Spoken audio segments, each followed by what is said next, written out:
Good morning students. നമ്മളിന്ന് module 5 കിടക്കുകയാണ്. Module 5 എന്ന് പറയുമ്പോൾ അതിനകത്ത് മെയിനായിട്ടുള്ളത് ലാൻഡ്ഫില്ലിൻ്റെ ക്രോസ് സെക്ഷൻ, അതുപോലെ ലീഷേഡ് കളക്ഷൻ എങ്ങനെ ചെയ്യും, അതുപോലെ ഗ്യാസ് കളക്ഷൻ എങ്ങനെ ചെയ്യും, ഈ കാര്യങ്ങളാണ് നമ്മൾ അതിനകത്ത് നോക്കുന്നത്. സോ നമുക്ക് PPT സ്ലൈഡ് ഷോ ഇട്ട് പഠിക്കാം. സോ ഇതിനു മുമ്പ് ഒരു ഫിഗർ ഉണ്ട്, നമുക്ക് ആ ഫിഗറൂടെ നോക്കാം. Okay, cross section of a ലാൻഡ്ഫില്ലാണെങ്കിൽ പറഞ്ഞേക്കുന്നത്, നിങ്ങൾ ലാൻഡ്ഫില്ലിൻ്റെ ക്രോസ് സെക്ഷൻ കണ്ടിട്ടുണ്ട്, എന്നാലും ഞാൻ ഒന്നും കൂടി പറയാം. ഗ്രൗണ്ടിന് താഴോട്ട് വലിയൊരു പിറ്റ് എടുത്തിട്ടാണ് നമ്മൾ വേസ്റ്റ് ഡംപ് ചെയ്യുന്നത്. അതിനകത്ത് വേസ്റ്റിൽ നിന്ന് പുറത്ത് വരുന്ന ഗ്യാസും ലീഷേറ്റും എല്ലാം മണ്ണിലോട്ട് കല്ലാതിരിക്കാൻ വേണ്ടിയിട്ട് നമ്മളൊരു ലൈനർ സിസ്റ്റം കൊടുക്കും. So below the ground surface liner സിസ്റ്റവും above the ground surface cover സിസ്റ്റവുമായിരിക്കും. പിന്നെ ഇതിനകത്ത് വരുന്ന ഒരു അഡീഷണൽ ആഡ് ഓൺ എന്ന് പറയുന്നത് ലീഷേറ്റ് കളക്ഷൻ സിസ്റ്റവും ഗ്യാസ് കളക്ഷൻ സിസ്റ്റവുമാണ്. ലീഷേറ്റ് കളക്ഷൻ സിസ്റ്റം എന്ന് പറഞ്ഞാൽ ഇതിൽ നിന്നും വരുന്ന ലീഷേറ്റിനെ കളക്ട് ചെയ്യാനും, ഗ്യാസ് കളക്ഷൻ ലെയർ എന്ന് പറയുന്നത് ഇതിൽ നിന്നും പുറത്ത് വരുന്ന ഗ്യാസിനെ കളക്ട് ചെയ്യാനുള്ള ഒരു സെറ്റപ്പും കൊടുക്കുന്നതാണ്. പിന്നെ ഇതിനകത്ത് ഗ്യാസ് വെൻ പൈപ്പ് ഉണ്ട്, അതായത് ഇതിനകത്ത് ഡെവലപ്പ് ചെയ്യുന്ന ഗ്യാസിനെ ഒരു പൈപ്പ് വഴി കളക്ട് ചെയ്ത് നമ്മൾ കളക്ട് ചെയ്തതിന് ശേഷം നമ്മൾ ഒരു പൈപ്പ് വഴി കളക്ട് ചെയ്ത് അതിനെ ട്രീറ്റ് ചെയ്ത് എയ്തർ നമ്മൾ യൂസ് ചെയ്യും, അല്ലെങ്കിൽ നമ്മളതിനെ പുറത്തോട്ട്, അതായത് ട്രീറ്റ് ചെയ്തതിന് ശേഷം അറ്റ്മോസ്ഫിയറിലോട്ട് കടത്തി വിടുകയാണ് ചെയ്യുന്നത്. ഓക്കെ, അതല്ലാണ്ടുള്ളത് വെജിറ്റേറ്റീവ് കവറാണ്. നമ്മൾ കവർ കൊടുക്കുമ്പോൾ പറഞ്ഞു പ്ലാൻ ഗ്രോത്ത് നമ്മളവിടെ ചെയ്യും എന്ന്. ഓക്കെ, അപ്പോൾ അത് വെജിറ്റേറ്റീവ് കവറാണ്. സോ ഇതൊക്കെയാണ് ലാൻഡ്ഫില്ലിൻ്റെ സെക്ഷൻസ് എന്ന് പറയുന്നത്. നമുക്ക് കമ്പോണൻസിലോട്ട് ഡീറ്റെയിൽ ആയിട്ട് പോകാം. സോ ലാൻഡ്ഫിൽ എന്ന് പറയുന്നത് ഇനി ഞാൻ ഒന്നുകൂടെ വ്യക്തമായി പറയണമെന്ന് എനിക്ക് തോന്നുന്നില്ല. ഒരു സോളിഡ് വേസ്റ്റ് എവിടെയാണോ കൊണ്ട് നമ്മൾ ഡംപ് ചെയ്യുന്നത്, അല്ലെങ്കിൽ ആ ഫെസിലിറ്റിയാണ് നമ്മൾ ലാൻഡ്ഫിൽ എന്ന് പറയുന്നത്. ലാൻഡ്ഫില്ല് നമ്മളെപ്പോഴും ഡിസൈൻ ചെയ്യുന്നതും ഓപ്പറേറ്റ് ചെയ്യുന്നതും എൻവയോൺമെൻറ്റൽ ഇമ്പാക്റ്റ് മിനിമൈസ് ചെയ്യാനുള്ളൊരു എയിമോട് കൂടിയായിരിക്കണം. എൻവയോൺമെൻറ്റിൽ ഒരുപാട് ഇമ്പാക്റ്റ് ഉണ്ടാവാത്ത രീതിയിൽ വേണം നമ്മൾ ഡിസൈൻ ചെയ്യാനും അതിനെ ഓപ്പറേറ്റ് ചെയ്യിക്കാനും. പിന്നെ ഇതിനകത്തുള്ള കമ്പോണൻസ് എന്ന് പറയുന്നത്, ഒന്ന് ലൈനർ സിസ്റ്റം. ലൈനർ സിസ്റ്റം നമ്മൾ ബേസിൽ കൊടുക്കും, രണ്ട് സൈഡ്സിലും കൊടുക്കും. അതെന്തിനാണെന്ന് വെച്ചാൽ നിങ്ങൾക്ക് പറഞ്ഞു തന്നിട്ടുണ്ട്, ലീഷേറ്റ് മൈഗ്രേഷൻ അവോയ്ഡ് ചെയ്യാൻ വേണ്ടിയിട്ടാണ്. അതോടൊപ്പം ഈ ലൈനർ സിസ്റ്റം എന്ന് പറയുന്നത് മെയിൻലി ഏതെങ്കിലും കോമ്പാക്റ്റഡ് ക്ലേയോ അല്ലെങ്കിൽ ജിയോ മെംബ്രെയിനോ അല്ലെങ്കിൽ അതിൻ്റെ കോമ്പിനേഷനോ ആയിരിക്കും. ഓക്കെ, പിന്നെ ഉള്ളത് ലീഷേറ്റ് കളക്ഷൻ സിസ്റ്റം. ഫിഗറിൽ കണ്ടു, അത് ലീഷേറ്റ് കളക്ട് ചെയ്യാൻ വേണ്ടിയിട്ടാണ്. അതിനെ എന്നിട്ട് നമ്മൾ ട്രീറ്റ് ചെയ്തിട്ട് എക്സ്പെൽ ഔട്ട് ചെയ്യുമെന്ന് പറഞ്ഞിരുന്നു. ഗ്യാസ് കൺട്രോൾ ഫെസിലിറ്റി എന്ന് പറഞ്ഞാൽ ഇതിൽ നിന്നും ഡെവലപ്പ് ചെയ്യുന്ന ഗ്യാസിനെ കളക്ട് ചെയ്യാനും, കളക്ട് ചെയ്ത ഗ്യാസിനെ നമ്മൾ ഒരു പർട്ടിക്കുലർ സെൻറ്ററിലോട്ട് കൊണ്ടുപോയി അതിനെ ട്രീറ്റ് ചെയ്ത് എയ്തർ നമുക്ക് ആവശ്യമുള്ളതിനെ ടേക്കപ്പ് ചെയ്യും, അല്ലാത്തതിനെ നമ്മൾ എക്സ്പെൽ ഔട്ട് ചെയ്യും. മൂന്നാമതായിട്ട് പറഞ്ഞ കവർ സിസ്റ്റമാണ്. അതിന് സപ്പോർട്ട്സ് വെജിറ്റേഷൻ. ഞാൻ പറഞ്ഞല്ലോ, പ്ലാൻ ഗ്രോത്ത്, നമ്മൾ എഡിബിൾ ആയിട്ടല്ലാത്ത ഉള്ള എന്ത് പ്ലാന്റ്സും നമുക്കവിടെ ഗ്രോ ചെയ്യിക്കാം. സർഫസ് കവർ എന്ന് പറയുന്നത്, അല്ലെങ്കിൽ കവർ സിസ്റ്റമാണ് ഒരു ലാൻഡ്ഫില്ലിനെ കംപ്ലീറ്റ് ചെയ്യുന്നത്, അല്ലെങ്കിൽ എഞ്ചിനീയർഡ് ലാൻഡ്ഫില്ലിൻ്റെ ക്ലോഷർ എന്ന് പറയുന്നത് സർഫസ് കവർ സിസ്റ്റം ആയിരിക്കും. സോ ഇതെല്ലാമാണ് കമ്പോണൻസ് എന്ന് പറയുന്നത്. ഓക്കെ, പിന്നെ ഇതിനകത്ത് കണ്ടാമിനൻ്റ് സാച്ചുറേറ്റഡ് സോയിലൂടെ എങ്ങനെയാണ് ട്രാൻസ്പോർട്ട് ചെയ്യുന്നത്, അതായത് നനവുള്ള സോയിലിൽ കൂടി കണ്ടാമിനൻസ് എങ്ങനെയാണ് ട്രാവൽ ചെയ്യുന്നത് എന്നാണ് നമ്മൾ നോക്കാൻ പോകുന്നത്. അതിന് 3 പ്രോസസ്സ് ഉണ്ട്: physical process, chemical process, biological process. അതിൽ ഫിസിക്കൽ പ്രോസസ്സിൽ 3 നിങ്ങൾക്ക് പഠിക്കാനുള്ളത്: അഡ്വെക്ഷൻ, ഡിഫ്യൂഷൻ ആൻഡ് ഡിസ്പേർഷൻ.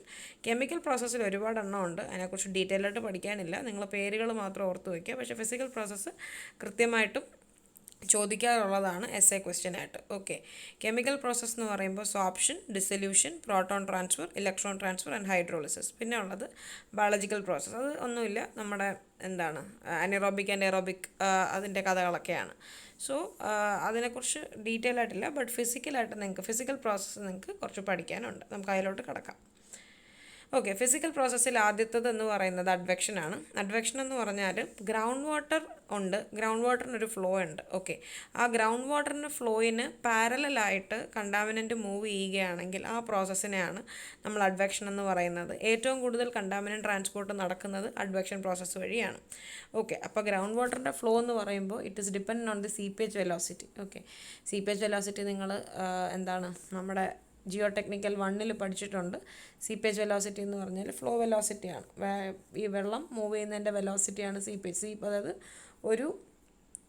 ഒരു സോയിലിൽ കൂടി വെള്ളം സീപ്പിൻ ചെയ്യുന്നതിൻ്റെ വെലോസിറ്റി. ഓക്കെ, ഇനി ചില കണ്ടീഷനിൽ കണ്ടാമിനൻറ്റിൻ്റെ ഫ്ലോ എന്ന് പറയുന്നത്, അതിൻ്റെ വെലോസിറ്റി എന്ന് പറയുന്നത് will become equal to the ground water velocity. Okay, അങ്ങനെയുള്ള കണ്ടീഷനാണ് നമ്മൾ പ്ലഗ് ഫ്ലോ എന്ന് പറയുന്നത്. കണ്ടാമിനൻറ്റിൻ്റെ ഫ്ലോ വെലോസിറ്റി എന്ന് പറയുന്നത് ഗ്രൗണ്ട് വാട്ടറിൻ്റെ ഫ്ലോ വെലോസിറ്റിക്ക് ഈക്വലൻ്റ് ആകുമ്പോൾ അതിനെ പറയുന്ന പേരാണ് എന്ത്, പ്ലഗ് വെലോസിറ്റി എന്ന് പറയുന്നത്. ഈ അഡ്വെക്ഷൻ എന്ന് പറയുന്നത് സീപ്പേജ് വെലോസിറ്റിയെ ഡിപ്പെൻഡ് ചെയ്യും എന്ന് പറഞ്ഞു.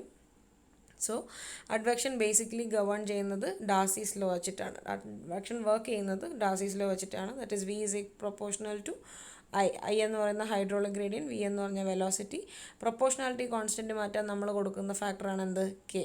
കെ എന്ന് പറയുന്നത് എന്തായിരുന്നു, കോഎഫിഷ്യൻ്റ് ഓഫ് പെർമിബിലിറ്റി. ഓക്കെ, ഇനി സൊല്യൂട്ട്സ് എന്ന് പറയുന്നത് ഒരു ആവറേജ് വെലോസിറ്റിയിലായിരിക്കും ഇതിനകത്ത് ക്യാരി ഓൺ ചെയ്യുന്നത്. എപ്പോഴാണോ ടോട്ടൽ എമൗണ്ട് നമ്മൾ എത്ര കണ്ടാമിനൻ്റ് ആണോ ട്രാൻസ്ഫർ ആയത് എന്നറിയണമെങ്കിൽ that will be equal to ഒരു ഫോർമുലയുണ്ട്. എത്ര കണ്ടാമിനൻ്റ് സോയിലിൽ കൂടി പാസ് ചെയ്തു എന്നറിയാൻ വേണ്ടിയിട്ടൊരു ഫോർമുലയുണ്ട്. That is concentration of waste into velocity of flow.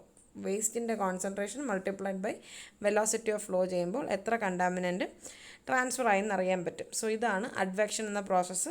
Basically ground വാട്ടറിൻ്റെ ഫ്ലോയ്ക്ക് ഇക്വലൻ്റ് ആയിട്ടാണ് നമ്മുടെ കണ്ടാമിനൻ്റ് മൂവ് ചെയ്യുന്നതെങ്കിൽ അതിനെയാണ് നമ്മൾ അഡ്വെക്ഷൻ എന്ന് പറയുന്നത്. ഓക്കെ, ഇനിയുള്ളത് ഡിഫ്യൂഷനാണ്. ഡിഫ്യൂഷൻ എന്ന് പറയുന്നത് ഈ പറഞ്ഞതുപോലെ ഹൈഡ്രോളിക് കണ്ടക്ടിവിറ്റി, അതായത് കെയിനെയും വെലോസിറ്റി ഓഫ് ദ കണ്ടാമിനൻറ്റിനെയാണ് ഡിപ്പെൻഡ് ചെയ്യുന്നത്. എപ്പോഴും നിങ്ങൾക്കറിയാം ഡിഫ്യൂഷൻ എന്ന് പറയുന്നത് എപ്പോഴും എന്താണ്, നമ്മൾ പറയുന്നത് എപ്പോഴും a material that transfer from a region of higher concentration to a region of lower concentration എന്നാണ് പറയുന്നത്. സോ ഇവിടെയും solute transfer take place from a region of higher concentration, അതായത് ഇതിനകത്തുള്ള സൊല്യൂട്ട് കണ്ടാമിനൻസ് എന്ന് പറയുന്നത് ഹയർ കോൺസെൻട്രേഷനിൽ നിന്നും ലോവർ കോൺസെൻട്രേഷനിലോട്ടായിരിക്കും ട്രാവൽ ചെയ്യുന്നത്. Okay, അപ്പോൾ ഈ ഫ്ലോ നടക്കണം എന്നുണ്ടെങ്കിൽ അവിടെ എന്ത് വേണം, ഒരു ഗ്രേഡിയൻ്റ് ഉണ്ടായിരിക്കണം, അതായത് ഹൈറ്റ് ഡിഫറൻസ് ഉണ്ടായിരിക്കണം, എന്നാൽ മാത്രമേ ഈ ഫ്ലോ നടക്കത്തുള്ളൂ. ഓക്കെ, ഇനി ഈ പറഞ്ഞതുപോലെ ഹയർ കോൺസെൻട്രേഷനിൽ നിന്ന് ലോവർ കോൺസെൻട്രേഷനിലോട്ടാണ് മൂവ് ചെയ്യുന്നത്, അതും അണ്ടർ ദ ഇൻഫ്ലുവൻസ് ഓഫ് വെലോസിറ്റിയാണ്. ഓക്കെ, അങ്ങനെ ഉള്ളതുകൊണ്ട് നമ്മളിതിനെ മോളിക്കുലർ ഡിഫ്യൂഷൻ അല്ലെങ്കിൽ അയോണിക് ഡിഫ്യൂഷൻ എന്ന് പറയും. ഓക്കെ, ഇതിൻ്റെ മറ്റൊരു പേരാണ് മോളിക്കുലർ ഡിഫ്യൂഷൻ അല്ലെങ്കിൽ അയോണിക് ഡിഫ്യൂഷൻ. ഇതിനകത്ത് വരുന്ന മറ്റൊരു ടേം എന്ന് പറയുന്നത് ഡിഫ്യൂഷൻ കോഎഫിഷ്യൻ്റ് ആണ്. അതായത് എത്ര മാസ് ഓഫ് ഡിഫ്യൂഷൻ ആണോ ഗിവൺ ക്രോസ് സെക്ഷൻ, ഒരു ക്രോസ് സെക്ഷനിൽ കൂടി എത്ര മാസ് ഓഫ് ഡിഫ്യൂഷൻ സബ്സ്റ്റൻസ് ആണോ യൂണിറ്റ് ടൈമിൽ പാസ് ചെയ്തു പോകുന്നത് അതിനെയാണ് ഡിഫ്യൂഷൻ കോഎഫിഷ്യൻ്റ് എന്ന് പറയുന്നത്. Mass of diffusion substance passing through A given cross section area per unit time. ഒരു പർട്ടിക്കുലർ യൂണിറ്റ് ടൈമിൽ പർട്ടിക്കുലർ ക്രോസ് സെക്ഷൻ ഏരിയയിൽ കൂടി പാസ് ചെയ്യുന്ന ഡിഫ്യൂസീവ് സബ്സ്റ്റൻസ് അല്ലെങ്കിൽ കണ്ടാമിനൻറ്റ്, അതിനെയാണ് നമ്മൾ ഡിഫ്യൂഷൻ കോഎഫിഷ്യൻ്റ് എന്ന് പറയുന്നത്. ഓക്കെ, സോ ഡിഫ്യൂഷൻ വേറെ ഒന്നുമില്ല, it is process from material അല്ലെങ്കിൽ solute travel from a higher concentration to a lower concentration. അതുകൊണ്ട് തന്നെ അതിന് മറ്റൊരു പേരുണ്ട് മോളിക്കുലർ അല്ലെങ്കിൽ അയോണിക് ഡിഫ്യൂഷൻ എന്ന്. ഫ്ലോ എപ്പോഴും എക്സിസ്റ്റ് ചെയ്യണമെങ്കിൽ ഒരു ഗ്രേഡിയൻ്റ് ഉണ്ടായിരിക്കണം. ഇനി പറയുന്ന മറ്റൊരു ടേം ഡിഫ്യൂഷൻ കോഎഫിഷ്യൻ്റ് ആണ്. മാസ് ഓഫ് ഡിഫ്യൂഷൻ കോഎഫിഷ്യൻ്റ് എന്ന് പറയുന്നത് it will be equal to diffusion coefficient mass of diffusion substance passing through given cross section area per unit time. Okay, next dispersion ആണ്. Dispersion എന്ന് പറഞ്ഞാൽ ഒരു fluid move ചെയ്യുമ്പോഴത്തേക്കും സെൻറ്ററിലുള്ള particle, അതൊരു വെള്ളം, ഇപ്പോൾ നിങ്ങളൊരു വെള്ളം മൂവ് ചെയ്യുകയാണെന്ന് വിചാരിക്കുക, അല്ലെങ്കിൽ റിവറിൽ കൂടെ വാട്ടർ മൂവ് ചെയ്യുകയാണെന്ന് വിചാരിക്കുക. അങ്ങനെ വെള്ളം മൂവ് ചെയ്യുന്നുണ്ടെങ്കിൽ അല്ലെങ്കിൽ ഫ്ലൂയിഡിന് മൂവ്മെൻ്റ് ഉണ്ടെന്നുണ്ടെങ്കിൽ സെൻറ്ററിലുള്ള പാർട്ടിക്കിൾസ് എപ്പോഴും സൈഡ്സിലുള്ള പാർട്ടിക്കിൾസിനെക്കാട്ടിൽ സ്പീഡിലായിരിക്കും മൂവ് ചെയ്യുന്നത്. ഓക്കെ, അതായത് scattered path, random path choose ചെയ്ത് ആയിരിക്കും ഇത് മൂവ് ചെയ്യുക. ഓക്കെ, അപ്പോൾ ഡിസ്പേർഷൻ എന്ന് പറയുന്നത് ഈ വേസ്റ്റ് പാർട്ടിക്കിളിൻ്റെ ഡിസ്ട്രിബ്യൂഷനെയാണ് നമ്മൾ ഡിസ്പേർഷൻ എന്ന് പറയുന്നത്. നമ്മുടെ വേസ്റ്റ് കണ്ടാമിനൻറ്റിൻ്റെ ട്രാൻസ്ഫർ ആണല്ലോ നമ്മൾ പഠിക്കുന്നത്. സോ ഒരു ഫ്ലൂയിഡിൽ കൂടി കണ്ടാമിനൻറ്റ് ട്രാവൽ ചെയ്യുമ്പോൾ കണ്ടാമിനൻറ്റ് സെൻട്രലുള്ള കണ്ടാമിനൻറ്റിൻ്റെ അല്ലെങ്കിൽ വേസ്റ്റിൻ്റെ സ്പീഡ് കൂടുതലും സൈഡ്സിലുള്ളതിൻ്റെ വെലോസിറ്റി കുറവുമായിരിക്കും. ഓക്കെ, അപ്പോൾ എന്ത് പറ്റുമെന്ന് വെച്ചാൽ സൈഡ്സിലുള്ള പലതും റാൻഡം പാത്ത് ചൂസ് ചെയ്യും. ഡിസ്പേർഷൻ എന്ന് പറഞ്ഞാൽ ഈ വേസ്റ്റ് പാർട്ടിക്കിളിൻ്റെ distribution over a wider area, അതിനെയാണ് ഡിസ്പേർഷൻ എന്ന് പറയുന്നത്. ഡിസ്പേർഷൻ കാരണം ഈ വെള്ളം കലങ്ങാനുള്ള സാധ്യത അല്ലെങ്കിൽ ഫ്ലോ കലങ്ങാനുള്ള സാധ്യത കൂടുതലാണ്. ഓക്കെ, സോ അതാണ് ഡിസ്പേർഷൻ എന്ന് പറയുന്നത്. So 3 process: advection, diffusion and dispersion. ഇത് 3 ഡൗട്ട്സ് ഇല്ലയെന്ന് ഞാൻ വിശ്വസിക്കുന്നു. നെക്സ്റ്റ് കെമിക്കൽ പ്രോസസ്സാണ്. കെമിക്കൽ പ്രോസസ്സിൽ ആദ്യം പറയുന്നത് സോപ്ഷനാണ്. സോപ്ഷൻ എന്ന് പറഞ്ഞാൽ ഒരു സബ്സ്റ്റൻസിൻ്റെ മണ്ടയിൽ മറ്റൊരു സബ്സ്റ്റൻസ് അറ്റാച്ച്ഡ് ആവുന്ന പ്രോസസ്സ്. അതായത് ഒരു മെറ്റീരിയൽ ഉണ്ട്, ആ മെറ്റീരിയലിന് മുകളിൽ മറ്റൊരു മെറ്റീരിയൽ അഡ്ഹർ ചെയ്യുന്ന പ്രോസസ്സിനാണ് സോപ്ഷൻ എന്ന് പറയുന്നത്. നമുക്കതിനെ അഡ്സോപ്ഷൻ എന്നും അബ്സോപ്ഷൻ എന്നും പറയാം. രണ്ടായിട്ട് ഡിവൈഡ് ചെയ്യാം. ഓക്കെ, അപ്പോൾ സോയിലിൻ്റെ സർഫസിൽ എക്സസ് കണ്ടാമിനൻ്റ് ഒരു തിൻ ലെയർ ഫോം ചെയ്യുകയാണെങ്കിൽ അതിനെ നമ്മൾ അഡ്സോപ്ഷൻ എന്നാണ് പറയുന്നത്. അതേസമയം കണ്ടാമിനൻ്റ് സോയിലിലോട്ട് പെനിട്രേറ്റ് ചെയ്ത് ഇറങ്ങുകയാണെന്നുണ്ടെങ്കിൽ അതിനെ നമ്മൾ അബ്സോർപ്ഷൻ എന്നും പറയും. അതായത് സർഫസിൻ്റെ മുകളിലാണ് കണ്ടാമിനൻ്റ് ലെയർ ഫോം ചെയ്യുന്നതെങ്കിൽ അത് അഡ്സോർബ് ചെയ്യുകയാണ്. പക്ഷേ പെനിട്രേറ്റ് ചെയ്ത് അകത്തോട്ട് പോവുകയാണെന്നുണ്ടെങ്കിൽ അതിനെ നമ്മൾ അബ്സോർപ്ഷൻ എന്നും പറയും. സോ അതാണ് സോർപ്ഷൻ പ്രോസസ്സ്. ഒന്നുമില്ല, ഒരു മെറ്റീരിയലിൻ്റെ മുകളിലോട്ട് മറ്റൊരു മെറ്റീരിയൽ അഡ്ഹർ ചെയ്യുന്ന പ്രോസസ്സിനെയാണ് നമ്മൾ സോർപ്ഷൻ എന്ന് പറയുന്നത്. അഡ്സോർപ്ഷനും ഉണ്ട്, അബ്സോർപ്ഷനും ഉണ്ട്. നിങ്ങൾ ചിന്തിച്ചാൽ മതി. അബ്സോർപ്ഷൻ എന്ന് പറഞ്ഞാൽ ഇപ്പോൾ നമ്മളൊരു സ്പോഞ്ച് വെള്ളത്തിൽ ഇടുകയാണെങ്കിൽ sponge will absorb the water. അതെന്താണ്? വെള്ളം അതിനകത്തോട്ട് പെനിട്രേറ്റ് ചെയ്യുകയാണ്. ഓക്കെ. അബ്സോർപ്ഷൻ എന്ന് പറയുമ്പോൾ ഈ പറഞ്ഞതുപോലെ എന്താണ്, സർഫസിൽ ഒരു ലെയർ ഫോം ചെയ്യുന്നതിനാണ് നമ്മൾ അഡ്സോർപ്ഷൻ എന്ന് പറയുന്നത്. ഓക്കെ. ഇനി രണ്ടാമതായിട്ട് കെമിക്കലി പറയുന്നത് ഡിസൊല്യൂഷനാണ്. ഡിസൊല്യൂഷൻ പ്രോസസ്സ് എന്ന് പറഞ്ഞാൽ എന്താണ്, നമ്മുടെ വെള്ളമുണ്ട്, ഈ കണ്ടാമിനൻ്റ് ട്രാവൽ ചെയ്യുന്നത്. ഇപ്പോൾ വെള്ളമുണ്ട്, വെള്ളം മൂവ് ചെയ്യുന്നു എന്നുണ്ടെങ്കിൽ, അല്ലെങ്കിൽ വെള്ളത്തിലാണ് കണ്ടാമിനൻ്റ് മൂവ് ചെയ്യുന്നതെങ്കിൽ ഈ കണ്ടാമിനൻ്റ് ആദ്യം വെള്ളത്തിൽ ഡിസോൾവ് ആവും. ഡിസോൾവ് ആയതിനു ശേഷം വെള്ളത്തിനോടൊപ്പം ഇത് ട്രാവൽ ചെയ്യും. ഓക്കെ. അതിനാണ് ഡിസൊല്യൂഷൻ എന്ന് പറയുന്നത്. കണ്ടാമിനൻസിലുള്ള കെമിക്കൽ വെള്ളത്തിൽ ഡിസോൾവ് ചെയ്തതിന് ശേഷം അത് ഗെറ്റ് ട്രാൻസ്പോർട്ടഡ്. അതിനെയാണ് നമ്മൾ ഡിസൊല്യൂഷൻ എന്ന് പറയുന്നത്. അടുത്ത പ്രോട്ടോൺ ട്രാൻസ്ഫർ ആണ്. പ്രോട്ടോൺ ട്രാൻസ്ഫർ എന്ന് പറഞ്ഞാൽ കണ്ടാമിനൻറ്റിലുള്ള പ്രോട്ടോൺ റിമൂവ് ചെയ്യും. ഓക്കെ. അത് നമ്മളൊരു കെമിക്കൽ നമ്മുടെ ഈ കണ്ടാമിനൻ്റ് നമ്മുടെ വേസ്റ്റിലോട്ട് നമ്മളൊരു കെമിക്കൽ ആഡ് ചെയ്യുമ്പോൾ കണ്ടാമിനൻറ്റിലുള്ള പ്രോട്ടോൺ അതിൽ അബ്സോർബ് ആവും. ആ കെമിക്കൽ അക്സെപ്റ്റ് ചെയ്തതിന് ശേഷം പ്രോട്ടോൺ ഇതിൽ നിന്നും റിമൂവ്ഡ് ആവും, കണ്ടാമിനൻ്റിൽ നിന്ന് റിമൂവ്ഡ് ആവും. അതിനാണ് പ്രോട്ടോൺ ട്രാൻസ്ഫർ എന്ന് പറയുന്നത്. ഓക്കെ. ഇനി ഇലക്ട്രോൺ ട്രാൻസ്ഫർ എന്ന് പറഞ്ഞാൽ ഒരാറ്റത്തിൽ നിന്നും മറ്റൊരാറ്റത്തിലോട്ട് ഇലക്ട്രോൺ ട്രാൻസ്ഫർ ആകുന്ന പ്രോസസ്സ്. നമ്മൾ ഏതെങ്കിലും ഒരു എക്സ്റ്റേണൽ ഒരു മെറ്റീരിയൽ ആഡ് ചെയ്യുമ്പോൾ ഒരാറ്റത്തിൽ നിന്നും മറ്റൊരാറ്റത്തിലേക്ക് ഇലക്ട്രോൺ മൂവ് ചെയ്യുന്ന പ്രോസസ്സിനാണ് നമ്മൾ ഇലക്ട്രോൺ ട്രാൻസ്ഫർ എന്ന് പറയുന്നത്. അതിന് എക്സാമ്പിളാണ് oxidation, reduction and corrosion. Okay. ഇനി ഹൈഡ്രോളിസിസ് എന്ന് പറഞ്ഞാൽ കണ്ടാമിനൻറ്റിലോട്ട് നമ്മൾ വെള്ളം ആഡ് ചെയ്യുമ്പോഴത്തേക്കും വേസ്റ്റിൻ്റെ കോൺസെൻട്രേഷൻ കുറയും. ഓക്കെ. അതാണ് ഹൈഡ്രോളിസിസ് എന്ന് പറയുന്നത്. അപ്പം എന്ത് പറ്റുമെന്ന് വെച്ചാൽ വേസ്റ്റിൻ്റെ കോൺസെൻട്രേഷൻ കുറയുകയും ചെയ്യും, ബാക്ടീരിയയ്ക്ക് വളരാനുള്ള ഒരു മോയ്സ്ചർ അവിടെ കൊടുക്കുകയും ചെയ്യും. സോ വേസ്റ്റിൻ്റെ ഡീഗ്രഡേഷൻ പ്രോസസ്സ് കൂടും. ഇങ്ങനെയാണ് ഹൈഡ്രോളിസിസ് മെത്തേഡ് വഴിയുള്ള കണ്ടാമിനൻ്റ് ട്രാൻസ്ഫർ എന്ന് പറയുന്നത്. ഓക്കെ. ഇനി ബയോളജിക്കൽ പ്രോസസ്സ് എന്ന് പറഞ്ഞാൽ ഒന്നുമില്ല, കണ്ടാമിനൻസിനെ മൈക്രോ ഓർഗാനിസത്തിനെ കടത്തി വിട്ടതിന് ശേഷം നമ്മൾ അതിനെ ഡീഗ്രേഡ് ചെയ്യിക്കും. അത് എയറോബിക്കുമാകാം അനേറോബിക്കുമാകാം. എയറോബിക് കണ്ടീഷൻ ആണെങ്കിൽ എക്സാമ്പിൾ ഓക്സിഡേഷൻ ആൻഡ് ഹൈഡ്രോളിസിസ് ആണ്. അനേറോബിക് ആണെന്നുണ്ടെങ്കിൽ റിഡക്ഷൻ റിയാക്ഷൻസ് ആയിരിക്കും അതിനകത്ത് നടക്കുക. ഓക്കെ. ഇനി കണ്ടാമിനൻറ്റ് സൈറ്റ് റെമഡിയേഷൻ എങ്ങനെ ചെയ്യാം? അതായത് ഒരു സ്ഥലം, നിങ്ങളുടെ വീടിൻ്റെ തൊട്ടടുത്തുള്ളൊരു സ്ഥലം കണ്ടാമിനേറ്റഡ് ആയിട്ട് കിടക്കുകയാണ്. അങ്ങനെ ഉണ്ടെന്നുണ്ടെങ്കിൽ നമുക്കെങ്ങനെ ആ സൈറ്റിനെ റെമഡിയേറ്റ് ചെയ്യാം, അല്ലെങ്കിൽ എന്താണ് കണ്ടാമിനൻസിനെ റിമൂവ് ചെയ്യിക്കാം എന്നുള്ളതാണ് നമ്മൾ നോക്കുന്നത്. സോ നമ്മുടെ ഓർഗാനിക്കും ഇനോർഗാനിക്കുമായിട്ടുള്ള എന്ത് പൊല്യൂട്ടൻറ്റും സൈറ്റ് കണ്ടാമിനേഷന് കാരണമാകും. ഓക്കെ. അപ്പോൾ എന്ത് പറ്റുമെന്ന് വെച്ചാൽ വേസ്റ്റ് കൂടുന്നതിനനുസരിച്ച് നമ്മൾ ആ സൈറ്റിനെ ഡീകണ്ടാമിനേറ്റ് ചെയ്യാൻ പറ്റും. ഡീകണ്ടാമിനേറ്റ് ചെയ്യേണ്ടി വരും. എന്നാൽ മാത്രമേ ആ സോയിൽ നമുക്ക് യൂസ് ചെയ്യാൻ പറ്റൂ. ഓക്കെ. ആ റെമഡിയേഷനെ നമുക്ക് 2 മെത്തേഡ് ചെയ്യാം. ഒന്ന് പമ്പ് ആൻഡ് ട്രീറ്റ് മെത്തേഡ്, അതായത് സൈറ്റിനെ കണ്ടാമിനേഷൻ എങ്ങനെ റിമൂവ് ചെയ്യാം എന്നാണ് പറയുന്നത്. ഒന്ന് പമ്പ് ആൻഡ് ട്രീറ്റ് മെത്തേഡും 2 removal of contaminated soil. Okay. Removal of contaminated soil എന്ന് പറയുന്നത് വളരെ എളുപ്പവും ചീപ്പും വളരെയധികം യൂസ് ചെയ്യുന്നൊരു മെത്തേഡാണ്. കാര്യം എവിടെയാണോ കണ്ടാമിനേറ്റഡ് സോയിലുള്ളത് അല്ലെങ്കിൽ വേസ്റ്റ് ഉള്ള സോയിലുള്ളത് ആ സോയിലിനെ ടോട്ടലി റിമൂവ് ചെയ്തിട്ട് ആ പ്ലേസിലോട്ട് നമ്മൾ അൺകണ്ടാമിനേറ്റഡ് ആയിട്ടുള്ള ഫ്രഷ് സോയിൽ ഡെപ്പോസിറ്റ് ചെയ്യും. അതാണ് റിമൂവൽ ഓഫ് കണ്ടാമിനേറ്റഡ് സോയിൽ എന്ന് പറയുന്നത്. ഇനി പമ്പ് ആൻഡ് ട്രീറ്റ് മെത്തേഡ് എന്ന് പറയുമ്പം എന്ത് പൊല്യൂട്ടൻ്റ് ആണോ ഉള്ളത് ആ പൊല്യൂട്ടൻറ്റിനെ പമ്പ് ഔട്ട് ചെയ്തെടുത്തതിന് ശേഷം അതിനെ ബേൺ ചെയ്യും, ഇൻസിനറേറ്റ് ചെയ്ത് അതിനെ ഇല്ലാണ്ടാക്കും. ഓക്കെ. വേസ്റ്റിനെ പമ്പ് ഔട്ട് ചെയ്തതിന് ശേഷം അതിനെ ഇൻസിനറേറ്റ് ചെയ്യും. അതാണ് pump and treat method. So contaminated site remediation 2 method വഴിയാണ് ചെയ്യുന്നത്, പമ്പ് ആൻഡ് ട്രീറ്റും റിമൂവൽ ഓഫ് കണ്ടാമിനേറ്റഡ് സോയിലും. ഓക്കെ. ഇനി എങ്ങനെ നമുക്ക് കണ്ടാമിനേറ്റഡ് സൈറ്റിനെ അസസ് ചെയ്യാം എന്നാണ് പറയുന്നത്. ഓക്കെ. സോ ആദ്യം നമ്മൾ അസസ്മെൻറ്റിൽ കൊടുക്കുന്ന വേരിയസ് സ്റ്റെപ്സാണ് നമ്മളിതിനകത്ത് ഡിസ്കസ് ചെയ്യുന്നത്. അതിൽ ഒന്നാമതായിട്ടുള്ളത് ഹാംഫുൾ പൊല്യൂട്ടൻറ്റിൻ്റെ ഡിസ്ട്രിബ്യൂഷനും അതിൻ്റെ കോൺസെൻട്രേഷനും ഡിറ്റർമിൻ ചെയ്യണം. കണ്ടാമിനേറ്റഡ് സൈറ്റ് എങ്ങനെ നമുക്ക് അസസ് ചെയ്യാം അല്ലെങ്കിൽ ഇവാലുവേറ്റ് ചെയ്യാം എന്നാണ് പറയുന്നത്. ഒന്നാമതായിട്ട് ഹാംഫുൾ പൊല്യൂട്ടൻസിൻ്റെ കോൺസെൻട്രേഷനും അതിൻ്റെ ഡിസ്ട്രിബ്യൂഷനും നമ്മൾ ഡിറ്റർമിൻ ചെയ്യണം. 2, ഇതുകൊണ്ട് അല്ലെങ്കിൽ ഈ വേസ്റ്റ് കൊണ്ട് എത്രത്തോളം എൻവയോൺമെൻറ്റൽ റിസ്ക് ഉണ്ട്, അതുപോലെ തന്നെ ഹ്യൂമൻ ഹെൽത്തിന് റിസ്ക് ഉണ്ട് എന്നതിനെക്കുറിച്ച് സ്റ്റഡി ചെയ്യണം. 3, ഈ കണ്ടാമിനൻ്റെ സോഴ്സ് എവിടെയാണ് എന്ന് കണ്ടുപിടിക്കണം അല്ലെങ്കിൽ അതിനെക്കുറിച്ച് പഠിക്കണം. 4, എന്തൊക്കെ ടൈപ്പ് ഓഫ് കണ്ടാമിനൻസ് ആണ് അല്ലെങ്കിൽ എന്തൊക്കെ ഫോംസ് ഓഫ് കണ്ടാമിനൻസ് ആണ് അവിടെ ഉള്ളത് എന്നതിനെക്കുറിച്ച് പഠിക്കണം. പിന്നെ എത്രത്തോളം ഈ കണ്ടാമിനേഷൻ എക്സ്റ്റെൻഡ് ആയിട്ടുണ്ട്, എത്ര ഡെപ്തിൽ ഈ കണ്ടാമിനേഷൻ സോയിൽ കണ്ടാമിനേറ്റഡ് ആയിട്ടുണ്ട് എന്ന് നമ്മൾ പഠിക്കണം.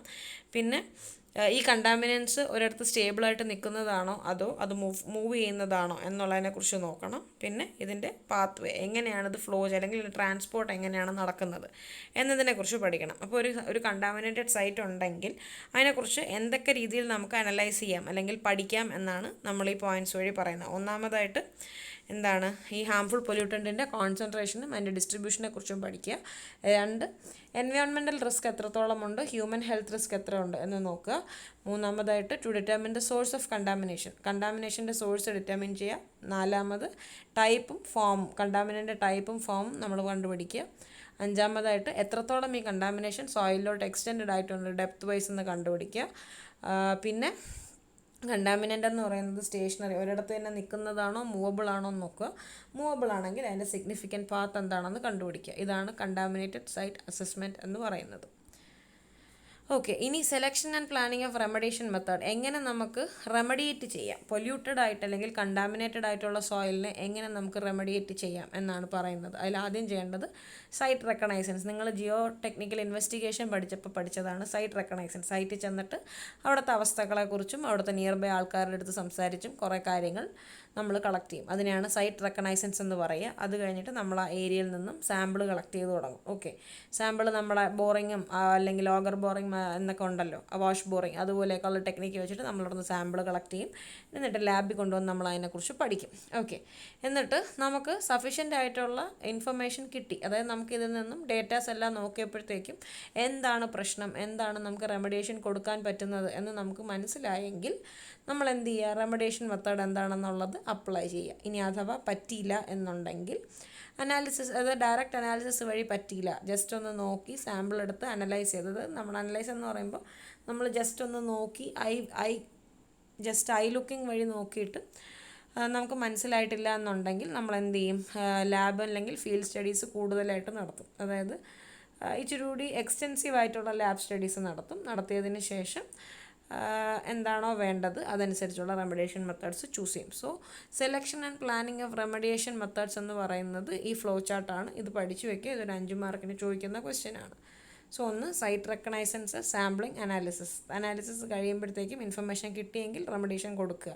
ഇൻഫർമേഷൻ കിട്ടിയില്ലെങ്കിൽ ഒരു ഫർദർ ലാബ് സ്റ്റഡിയും ഫീൽഡ് സ്റ്റഡിയും കൊടുക്കുക. അത് കഴിഞ്ഞതിന് ശേഷം ഫീൽഡ് വെരിഫിക്കേഷന് ശേഷം റെമഡിയേഷൻ പ്രോസസ്സ് കൊടുക്കുക. ഓക്കെ,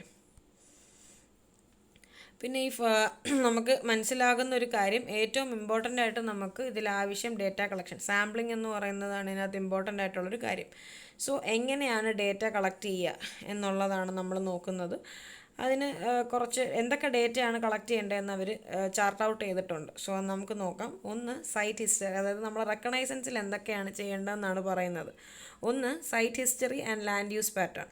ഞാൻ പറഞ്ഞല്ലോ, നമ്മൾ ആ സ്ഥലത്ത് നിന്നിട്ട് അവിടെയുള്ള ആൾക്കാരോട് സംസാരിക്കുമെന്ന് പറഞ്ഞാൽ സംസാരിക്കുമ്പോൾ കളക്ട് ചെയ്യുന്ന ഡേറ്റ എന്തൊക്കെയാണെന്നാണ് നോക്കുന്നത്. അതിൽ ഒന്നാമത്തെ category site history and land use pattern ആണ്. അപ്പോൾ അതിൽ പറയുന്നത് ഈ കണ്ടാമിനേറ്റഡ് സൈറ്റിന് 3 കിലോമീറ്റർ ചുറ്റളവിൽ പോപ്പുലേഷൻ ഡെൻസിറ്റി എത്രയാണ് എന്നുള്ളത് നോക്കും. 2, ഇതിനടുത്തായിട്ട് റിവേഴ്സോ മൗണ്ടൻസോ എന്തെങ്കിലും ജോഗ്രഫിക്കൽ സ്ട്രക്ചേഴ്സ് ഉണ്ടോ എന്ന് നോക്കും. 3, ഇതിൻ്റെ ഈ ലാൻഡിൻ്റെ ഓണർ ആരാണ്, ഓണർഷിപ്പ് എങ്ങനെയാണ് എന്ന് നോക്കും. 4, എത്രത്തോളം കണ്ടാമിനേഷൻ സംഭവിച്ചിട്ടുണ്ട്, എക്സ്റ്റെൻസ് ഓഫ് കണ്ടാമിനേഷൻ എത്രയാണെന്ന് നോക്കും. ഓക്കെ, ഇതാണ് ആദ്യത്തെ ഡേറ്റ കളക്ഷനിൽ ഡീറ്റെയിൽസ് കളക്ട് ചെയ്യുന്നത്. രണ്ടാമതായിട്ട് നമ്മൾ ജിയോളജിക്കൽ ആൻഡ് ഹൈഡ്രോളജിക്കൽ ഇൻഫർമേഷൻ എടുക്കും. അതായത് ആ ലാൻഡിൻ്റെ ടോപ്പോഗ്രഫി, അവിടുത്തെ സോയിലിൻ്റെ ടൈപ്പ്, അതിൻ്റെ പ്രോപ്പർട്ടി, സോയിലിൻ്റെ സോയിൽ പ്രൊഫൈൽ എന്താണെന്ന് നിങ്ങൾക്ക് അറിയാമെന്ന് ഞാൻ വിശ്വസിക്കുന്നു. നമ്മൾ GTയിൽ പഠിച്ചിട്ടുണ്ട്.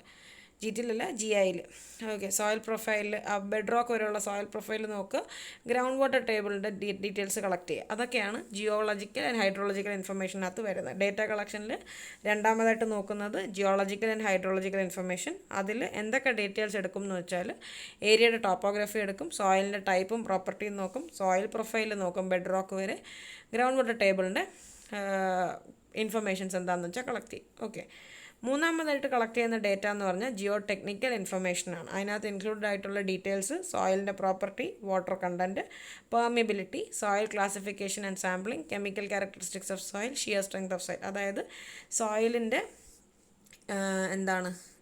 എഞ്ചിനീയറിംഗ് പ്രോപ്പർട്ടീസാണ് ഇവിടെ നോക്കുന്നത്. എഞ്ചിനീയറിംഗും ഇൻഡെക്സ് പ്രോപ്പർട്ടീസും. ജിയോ ടെക്നിക്കൽ ഇൻഫർമേഷൻ എന്ന് പറഞ്ഞാൽ എഞ്ചിനീയറിംഗ് പ്രോപ്പർട്ടി, ആ അവിടെ ഉള്ള സോയിലിൻ്റെ എഞ്ചിനീയറിംഗും ഇൻഡെക്സ് പ്രോപ്പർട്ടീസും നോക്കുന്ന പ്രൊസീജിയർ, അത് നമ്മൾ ലാബിലാണ് ചെയ്യുക.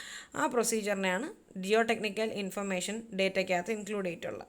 നാലാമതായിട്ടുള്ളത് വേസ്റ്റ് ക്യാരക്ടറിസ്റ്റിക്സ് ആണ്. അതിനകത്ത് വേസ്റ്റിനെ പറ്റിയാണ് പഠിക്കുക. എവിടെ നിന്നാണ് വേസ്റ്റ് വരുന്നത്, എങ്ങനെയാണ് ട്രാൻസ്പോർട്ടേഷൻ ഓഫ് വേസ്റ്റ് നടക്കുന്നത്, എന്തൊക്കെ ടൈപ്പ് ഓഫ് വേസ്റ്റ് ആണുള്ളത്, അതിൻ്റെ കോൺസെൻട്രേഷൻ എത്രത്തോളം വേസ്റ്റിൻ്റെ കണ്ടാമിനേഷൻ എത്രത്തോളം എക്സ്റ്റെൻഡ് ചെയ്തിട്ടുണ്ട് എന്നൊക്കെ നോക്കുന്നതാണ് waste characteristic data. So 4 data ആണ് നമ്മൾ മെയിനായിട്ട്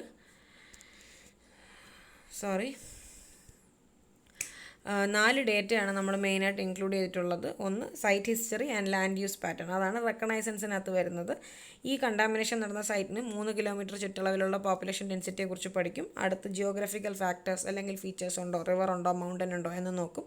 ലാൻഡിൻ്റെ ഓണർഷിപ്പ് എന്താണെന്ന് നോക്കും. എത്രത്തോളം കണ്ടാമിനേഷൻ സംഭവിച്ചിട്ടുണ്ടോ എന്ന് നോക്കും. രണ്ടാമതായി കളക്ട് ചെയ്യുന്ന ഡേറ്റ ജിയോളജിക്കൽ ആൻഡ് ഹൈഡ്രോളജിക്കൽ ഇൻഫർമേഷനാണ്. അത് topography of the area. Geological and hydrological ഇൻഫർമേഷനിൽ കളക്ട് ചെയ്യുന്നത് ഒന്ന് ലാൻഡിൻ്റെ ടോപ്പോഗ്രഫി, സോയിലിൻ്റെ ടൈപ്പ്, അതിൻ്റെ property, soil profile, bed rock വരെ ഉള്ളത്, അതുപോലെ ഗ്രൗണ്ട് വാട്ടർ ടേബിളിൻ്റെ ഇൻഫർമേഷൻ. മൂന്നാമതായിട്ട് ജിയോ ടെക്നിക്കൽ ഇൻഫർമേഷനാണ്. അതായത് engineering property of soil and index property of soil. അതിനെക്കുറിച്ച് നമ്മൾ സോയിൽ സാമ്പിൾ കളക്ട് ചെയ്ത് ലാബ് ടെസ്റ്റ് നടത്തും. ഓക്കെ. നാലാമതായിട്ട് വേസ്റ്റിൻ്റെ ക്യാരക്ടർ, അതായത് സോഴ്സ്, എവിടെ നിന്നാണ് വേസ്റ്റ് വന്നത്, എങ്ങനെയാണ് കണ്ടാമിനേഷൻ ട്രാൻസ്പോർട്ട് നടക്കുന്നത്, എന്ത് ടൈപ്പ് ഓഫ് വേസ്റ്റാണ് അവിടെ ഉള്ളത്, എത്രത്തോളം കോൺസെൻട്രേഷനുള്ള വേസ്റ്റാണുള്ളത്, എത്രത്തോളം ഡെപ്തിൽ കണ്ടാമിനേഷൻ സംഭവിച്ചിട്ടുണ്ട് എന്നൊക്കെ നോക്കുന്നതാണ് വേസ്റ്റ് ക്യാരക്ടറിസ്റ്റിക്സ് എന്ന് പറയുന്നത്. ഓക്കെ. ഇനി risk assessment of contaminated soil. ഈ എത്രത്തോളം കണ്ടാമിനേറ്റഡ് സോയിലിന് എത്രത്തോളം റിസ്ക് ഉണ്ട് എന്ന് പഠിക്കാൻ വേണ്ടിയിട്ടുള്ള കാര്യങ്ങളാണ് നമ്മൾ അടുത്തല്ലേ. അസസ്മെൻറ്റ് ചെയ്യാൻ എന്താണ് കണ്ടാമിനേറ്റഡ് സോയിലിൻ്റെ റിസ്ക് എങ്ങനെ ഇവാലുവേറ്റ് ചെയ്യാം എന്നാണ് പറയുന്നത്. അതിൽ ഒന്നാമതായിട്ട് നമ്മൾ ചെക്ക് ചെയ്യുന്നത് ടോക്സിസിറ്റിയാണ്. ടോക്സിസിറ്റി എന്ന് പറഞ്ഞാൽ ഹ്യൂമൻ ബീങ്സിനും ആനിമൽസിനും എന്തൊക്കെ ഹാംഫുൾ ഇഫക്റ്റ് ഉണ്ടാക്കുന്ന മെറ്റീരിയൽസ് ഉണ്ടോ അതിനെയെല്ലാം നമുക്ക് ടോക്സിക് എന്ന് പറയാം. ടോക്സിറ്റിയെ നമുക്ക് രണ്ടായിട്ട് ഡിവൈഡ് ചെയ്യാം, അക്യൂട്ടും ക്രോണിക്കും. അക്യൂട്ട് എന്ന് പറഞ്ഞാൽ അതായത് നമ്മൾ ഇപ്പം ഒരു ഒരു ഒരു ഗ്യാസ്, ഒരു പൊല്യൂട്ടഡ് ഗ്യാസ് ഉണ്ട്. ആ ഗ്യാസ് നമ്മൾ ശ്വസിക്കുന്ന ഉടനെ നമുക്ക് ഇഫക്റ്റ് വരികയാണ്. നമുക്ക് എന്തെങ്കിലും ഡിസിനെസ്സോ അല്ലെങ്കിൽ തലകറക്കോ എന്തെങ്കിലും വരികയാണെന്നുണ്ട്, ഇമ്മീഡിയറ്റ് എഫക്റ്റ് ആണെന്നുണ്ടെങ്കിൽ അതിനെയാണ് നമ്മൾ അക്യൂട്ട് എന്ന് പറയുക, അക്യൂട്ട് ടോക്സിറ്റി എന്ന് പറയുക. ക്രോണിക് എന്ന് പറഞ്ഞാൽ ഒരു ലോങ് ടേം ഇഫക്റ്റ്, അതായത് അത് ശ്വസിച്ചത് കാരണം ഇപ്പം ഈ എൻഡോസൾഫാനൊക്കെ കാരണം ആൾക്കാർക്ക് ഒരുപാട് പ്രശ്നങ്ങൾ വന്നിട്ടില്ലേ, ജനിക്കുന്ന കുട്ടികൾക്ക് വരെ അതിൻ്റെ ഇഷ്യൂ ഉണ്ട്. സോ അങ്ങനെയുള്ള ടോക്സിറ്റിയാണ് നമ്മൾ ക്രോണിക് ടോക്സിറ്റി എന്ന് പറയുന്നത്. ഇതിനെ ടോക്സിറ്റി ഇവാലുവേറ്റ് ചെയ്യാൻ വേണ്ടിയിട്ട് 2 കൺട്രോൾ ബോർഡ്സാണ് ഇന്ത്യയിലുള്ളത്. ഒന്ന് സെൻട്രൽ പൊല്യൂഷൻ കൺട്രോൾ ബോർഡ് എന്ന് പറയും. 2 ഒരു പ്രോട്ടോക്കോളാണ്, അതായത് ഒരു റൂൾ ഇറക്കിയിട്ടുണ്ട്. That is toxicity characteristic leaching procedure, അതായത് TCLP എന്ന് പറയും. ഈ 2 കാര്യങ്ങളും വെച്ചാണ് കണ്ടാമിനേറ്റഡ് സോയിലിൻ്റെ ടോക്സിറ്റി ഡിറ്റർമിൻ ചെയ്യുന്നത്. ഒന്നൊരു ബോർഡാണ്, അവിടെ ഉള്ള മെമ്പേഴ്സ് തീരുമാനിക്കും. 2 അതൊരു പ്രോട്ടോക്കോളാണ്. ഓക്കെ.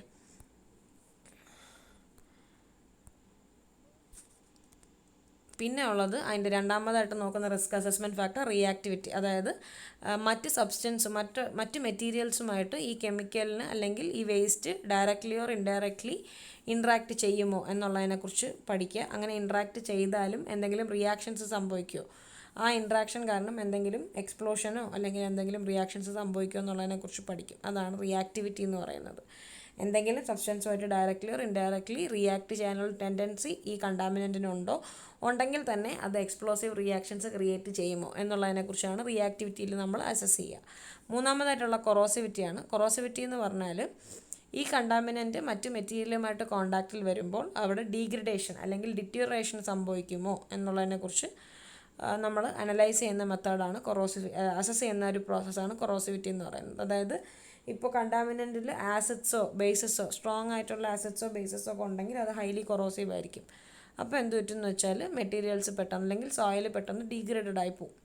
നാലാമതായിട്ട് ചെക്ക് ചെയ്യുന്ന അസസ്മെൻ്റ് എന്ന് പറഞ്ഞാൽ ഇഗ്നീഷ്യബിലിറ്റിയാണ്. അതായത് ആ മെറ്റീരിയൽ എത്ര പെട്ടെന്ന് ബേൺ ചെയ്യും എന്ന് നോക്കുന്ന പ്രോപ്പർട്ടിയാണ് ഇഗ്നീഷ്യബിലിറ്റി എന്ന് പറയുന്നത്. ഇവിടെ ഒരു കെമിക്കൽ ബേൺ ചെയ്യാൻ എടുക്കുന്ന ടെമ്പറേച്ചറിനെ നമ്മൾ ഫ്ലാഷ് പോയിൻ്റ് എന്ന് പറയും. ഇപ്പം if a contaminant is said to be hazardous, ഒരു കണ്ടാമിനൻ്റ് ഹസാർഡസ് ആണ് എന്ന് പറയണമെങ്കിൽ അതിൻ്റെ ഫ്ലാഷ് പോയിൻ്റ് വളരെ ലോ ആയിരിക്കണം. ഫ്ലാഷ് പോയിൻ്റ് വളരെ ലോ ആയിട്ടുള്ള ഒരു കണ്ടാമിനൻ്റ് എപ്പോഴും എന്തായിരിക്കും, ഹസാർഡസ് കണ്ടാമിനൻ്റ് ആയിരിക്കും. കാര്യം അത് പെട്ടെന്ന് തീ പിടിക്കും. ഓക്കെ.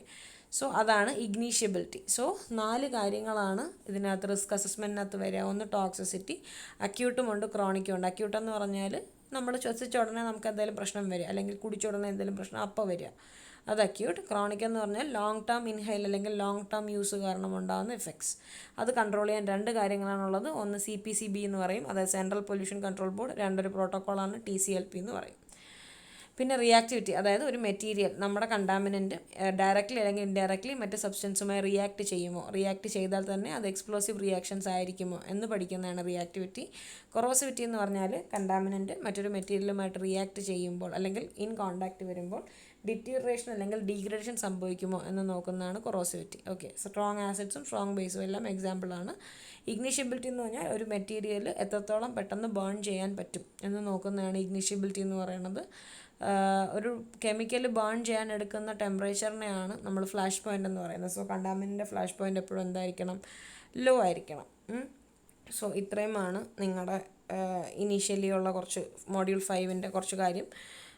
മനസ്സിലായെന്ന് തോന്നുന്നു. ലെക്ചേഴ്സിലോട്ട് പോവുക. മനസ്സിലായിട്ടില്ല എന്നുണ്ടെങ്കിൽ വിൽ അറേഞ്ച് 1 ലൈവ് ക്ലാസ്. ഇപ്പോൾ ഒരുപാട് കോളേജ് വർക്ക്സ് ഉള്ളത് കൊണ്ടാണ് റെക്കോർഡഡ് ആക്കുന്നത്. Okay, thank you.